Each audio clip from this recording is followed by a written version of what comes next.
جب میری خالہ میرا رشتہ مانگنے ہمارے گھر آئی تو تب میں 9ویں کلاس میں پڑھتی تھی اور شادی تو بالکل نہیں کرنا چاہتی تھی، لیکن ابو کی وفات کے بعد میری امی کو ہماری سب بہنوں کی بہت فکر رہتی تھی، اس لیے امی نے رشتے کے لیے خالہ کو ہاں کر دی اور میری شادی میرے خالہ کے بیٹے سے ہو گئی۔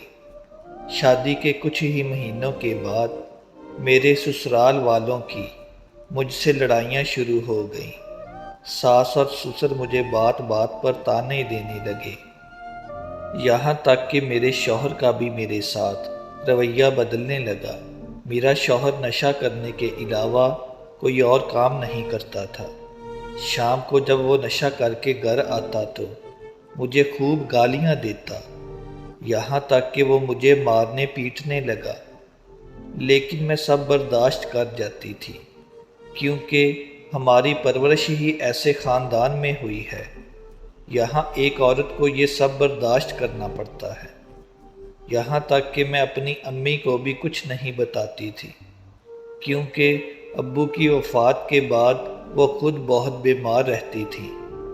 ان لڑائی جھگڑوں کو چلتے چلتے 1 سال سے زائد کا وقت ہو چکا تھا۔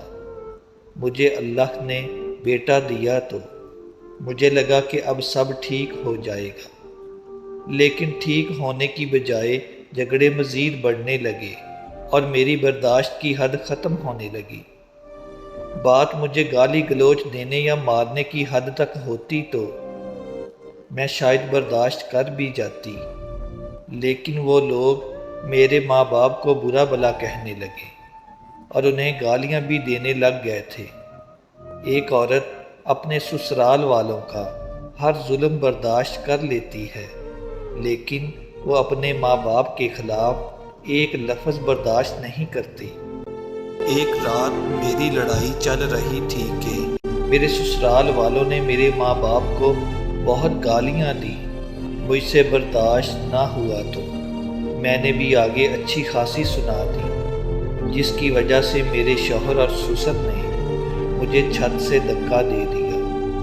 مجھے یاد ہے وہ رات جب میں خون سے لت پت پڑی تھی اور کسی ایک کو بھی مجھ پر ترس نہیں آ رہا تھا۔ تب میری ماں آ کر مجھے ہسپتال لے کر گئی۔ میں تو بچ گئی، لیکن میرے پیٹ میں جو بچہ تھا وہ نہیں بچ پایا۔ اس رات کے بعد مجھے ان سے ایسی نفرت ہوئی کہ میں کبھی دوبارہ اس گھر میں گئی ہی نہیں۔ میرا شوہر مجھے طلاق نہیں دے رہا تھا تو میں نے عدالت میں کیس کر کے اس سے خلا لے لی۔ خلا کے بعد اسے احساس ہوا کہ اس نے میرے ساتھ کتنا غلط کیا۔ اب وہ بہت پچھتاتا ہے اور مجھ سے معافی کا طلبگار بھی ہے۔